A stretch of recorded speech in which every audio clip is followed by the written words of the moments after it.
Hello family, welcome back to my channel. ఈరోజు మనం river రాఫ్టింగ్కి వెళ్తున్నామండి. ఇది డీర్ఫీల్డ్ అని చెప్పి మనకి బోస్టన్కి ఒక 200 నుంచి 250 మైళ్ళ దూరంలో ఉంటుందన్నమాట. ఇది ఒక హైడ్రో ప్రాజెక్ట్ నుంచి వచ్చే డ్యామ్ నుంచి వచ్చిన రివర్ అనమాట. ఎంత బ్యూటిఫుల్గా ఉంటుందంటే కొండల నడుమ, ఆకాశాన్ని అంటే అంత ఎత్తు కొండలండి మన ముందు ఉంటాయన్నమాట. కొండల నడుమ చక్కగా వయ్యారంగా ఈ నది పారుతూ ఉంటుందన్నమాట. మంచి నీళ్ళు అనమాట, నోట్లో పోసుకుంటే ఎంత తీయగా ఉన్నాయనండి నీళ్ళు అయితే. సాల్ట్ వాటర్ అయితే కాదు. తాగామన్నమాట నీళ్ళు. చాలా దాహం వేసింది, ఎండగా ఉందండి బాగాను. మేము అవే నీళ్ళు తాగొచ్చు అని చెప్పారు. ఎంత బాగుందోనండి రివర్ రాఫ్టింగ్ అయితే. ఇప్పుడు బయలుదేరాం, మనం బోస్టన్ నుంచి బయలుదేరాం. చక్కగా పిల్లలిద్దరూ మమ్మల్ని ఎంతో చక్కగా డ్రైవ్ చేసి తీసుకెళ్ళారనమాట. సో ఇవాళ మనం ఈ రివర్ రాఫ్టింగ్ని ఎంజాయ్ చేద్దాం.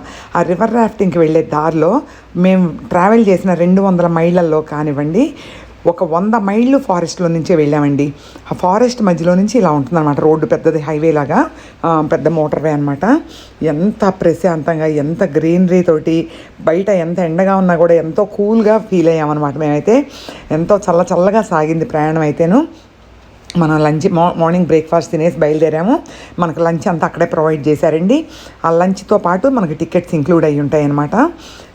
ఎంత బాగుందోనండి. ఇందులో మనకి 3 లెవెల్స్ 4 లెవెల్స్ రాఫ్టింగ్ ఉంటుందన్నమాట.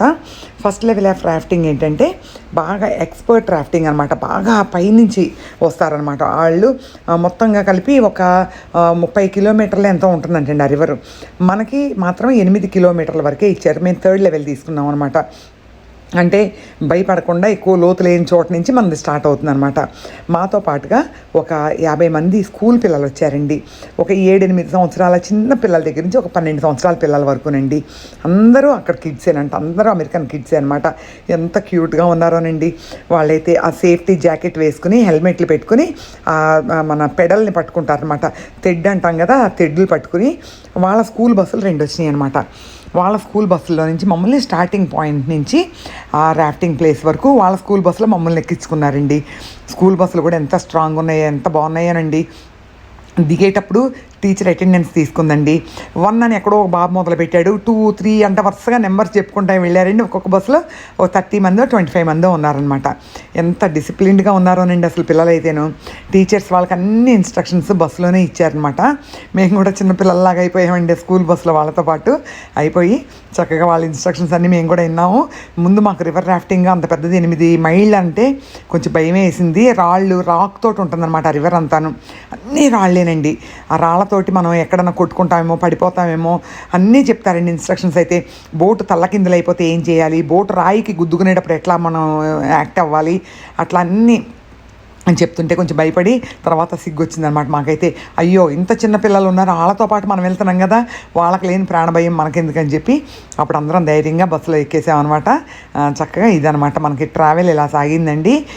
మధ్య మధ్యలో చిన్న చిన్న ఊరుగా కాదు, అక్కడక్కడ ఒక్కొక్క ఇల్లు కనపడుతుందండి. 2 ఇళ్ళు కనపడుతున్నాయి. ఎలా ఉంటారా వీళ్ళు భయం లేకుండా ఇంత ఫారెస్ట్లోని ఇళ్ళని అనుకున్నాం అనమాట మేమైతే. చాలా బాగుందండి ప్రయాణం అయితే, చాలా చక్కగా సాగింది. చూడండి, నాతో పాటు మీరు కూడా చూస్తున్నారు కదా ప్రయాణం ఎలా సాగిందో మనకి. అన్నీ మంచి దాన్ని ఏమంటారు, పైకస్ చెట్లు లాంటివి అనమాట ఇవన్నీ. ఇవి అంటే ఇంకా మిడిల్ ఏజ్లో ఉన్నాయండి. నేను కాలిఫోర్నియాలో చూసినప్పుడు ఆకాశాన్ని అంటుకుపోయేటంత హైట్ ఉంటాయన్నమాట. ఇక్కడ అంత హైట్ లేవు, కానీ మంచి రీజనబుల్ హైట్లోనే ఉన్నాయన్నమాట. చూడండి, మనం కార్లో వెళ్తుంటే రోడ్ ఎట్లా ఉందో, ప్రయాణం ఎలా సాగిందో మీరు కూడా మాతో పాటు రండి, అందరం కలిసి ఎంజాయ్ చేద్దాం. ఫైనల్గా నేను చెప్పొచ్చేది ఏంటంటే, రివర్ రాఫ్టింగ్ని నేను వీడియో చేయలేకపోయానండి. ఎందుకు వీడియో చేయలేకపోయానంటే, మన చేతిలో తెడ్డు ఉంటుందండి. పూర్తిగా వాటర్లో మనం మునిగిపోయి ఉంటాం. అవతల పక్కన బోట్స్లో వాళ్ళు మాతో పాటు 13 బోట్స్ వచ్చినాయి అనమాట. 13 బోట్స్లో ఈచ్ బోట్లో 6 నుంచి 7 మంది వరకు ఉంటారండి. సో అంతమంది ఉన్నప్పుడు ఏమవుతుందంటే మనకి 2 బకెట్స్ ఇస్తారనమాట మన బోట్లో. కొన్ని స్పాట్స్లోకి వెళ్ళిన తర్వాత మనని నీళ్లు పోసేసుకోండి ఒకళ్ళ మీద ఒకళ్ళు అని చెప్పి బకెట్స్ మన చేతికి ఇచ్చేస్తారు. ఇంకా పక్కన బోట్లలో వాళ్ళు మన మీద మొత్తం ఎత్తి పోసేస్తూ ఉంటారండి నీళ్ళ బకెట్లతోటి. మొత్తం తడిసిపోయామండి మేమైతే. మా పిల్లలే అన్న తక్కువ వాళ్ళు అనుకున్నారా, మా వాళ్ళు మహా కొంటే వాళ్ళు అనమాట. వాళ్ళు కూడా హెల్మెట్లు ఉంటాయి, హెల్మెట్ తీసి ఆ నీళ్లు ముంచుకుని నెత్తి మీద పోసేసుకోవటం అండి. ఆ పోసుకునేటప్పుడు ఏం చేస్తారంటే కొంటితనం అనమాట. వెనకాలండే మా మీద పడేటట్టుగా, అంటే మమ్మల్ని కావాలని తడిపేయటం అనమాట. మేము ముందు తడవడానికి ఇష్టపడలా. అమ్మో నా షూస్ పాడైపోతాయి అది అంటే. అక్కడ అమెరికన్స్ అంటే ప్రొఫెషనల్ ఉంటారు, మనం అంత ప్రొఫెషనల్ కాదు కాబట్టి నేను ఏం చేశాను, మంచి స్పోర్ట్స్ షూస్ వేసుకెళ్ళానండి. నా షూస్ తడిసిపోతాయి, బట్టలు తడిసిపోతాయి అంటే 2 హెల్మెట్లు ఎత్తి నా మీద పోసేసాడండి మా వాడైతేను, చిన్న బాబు అయితేను. అట్లా మమ్మల్ని ఆటలు పట్టిస్తా ఎంతో ఆనందంగా, ఎంతో ఆహ్లాదంగా, ఇంత ఉన్న వేడికి మేము ఎంతో హ్యాపీగా ఆ చల్లటి నీళ్ళల్లోనూ ఎంజాయ్ చేసామండి. కొంచెం మొత్తం తడిసిన తర్వాత, సగం తడిసిన తర్వాత మొత్తం మేము ఇంకా తడవడానికి సిద్ధమయ్యాము. మా పిల్లలైతే ఆ రివర్లోకి దూకేసి స్విమ్మింగ్ కూడా చేశారు. కొన్ని స్పాట్స్ ఇస్తారండి, మనం కిందకి దిగేసి మీరు కావాలంటే స్విమ్మింగ్ చేసుకోవచ్చని. మా ఇద్దరు పిల్లలు కూడా మంచి స్విమ్మర్స్ అనమాట. వాళ్ళు చదివింది ఇంటర్నేషనల్ స్కూల్స్ కాబట్టి వాళ్ళకి స్విమ్మింగ్ క్లాసులు అవి ఉండేవి. అండ్ వాళ్ళు పోటీల్లో కూడా పాల్గొనేవారు అనమాట. ఇదిగోండి కొన్ని ఫొటోస్ మాత్రం నేను ఉన్నాయి, పెడుతున్నాను చూడండి. ఇంకా కొన్ని ఫొటోస్ అయితే అసలు డిలీట్ కూడా చేసేసాను నేను.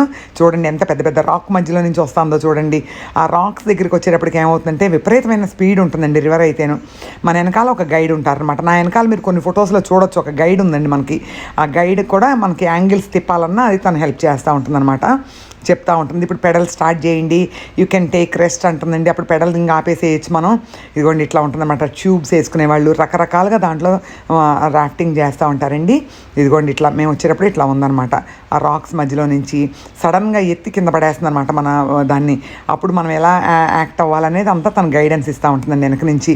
మనకు వచ్చిన పాప పేరు క్రిస్ అనమాట, తన పేరు. చాలా చక్కగా గైడ్ చేసిందండి మమ్మల్ని అయితే. ఇదిగోండి ఒక బోట్లో అంతా ఇట్లా ఉంటారనమాట. అమెరికన్సే ఎక్కువ ఉన్నారండి, ఒక ఇండియన్సే, కానీ అందరూ మమ్మల్ని చక్కగా ఆప్యాయంగా పలకరించారు. ఎక్కడి నుంచి వచ్చారు ఏంటి. నా గైడ్ కూడా మా మొత్తం పేర్లు అడగటమే కాకుండా పేర్లు అసలు మేము చెప్పిన ఫస్ట్ షాట్లోనే అంత గుర్తుపెట్టుకుందండి. బిందు అంటుంది, కృష్ణ అంటుంది, అట్లా చక్కగా పేర్లతో చక్కగా పిలుస్తుందండి. సో ఇదండి వాళ్ళ రాఫ్టింగ్. మీరు అందరూ ఎంజాయ్ చేశారని అనుకుంటున్నాను నేను నాతో పాటు. కాకపోతే నేను మీకు ఎక్కువ చూపించలేకపోయాను, అదొకటి నన్ను అర్థం చేసుకుంటారని అనుకుంటున్నాను. నేను చేసిన ప్రతి యాక్టివిటీ మీకు చూపించాలని చెప్పి ఈ వీడియో చేస్తున్నానండి. ఒక టోటల్ డే పట్టిందండి. ఇంటికి వచ్చిన తర్వాత టైర్డ్ అయిపోతామని చెప్పి నెక్స్ట్ డే బాబు ఏం చేశాడంటే, ఇంట్లో ఉండి మీ క్లోత్స్ అవన్నీ వాష్ చేసేసుకోండి, నీట్గా అన్నీ సర్దేసుకుందాము, ఒకరోజు రెస్ట్ అని చెప్పి ఇంట్లోనే ఉంచాడు నెక్స్ట్ డే మమ్మల్ని. సో ఇదండి వాళ్ళ వీడియో. మీకు నచ్చినట్లయితే కనుక కమెంట్స్లో తెలియజేయండి.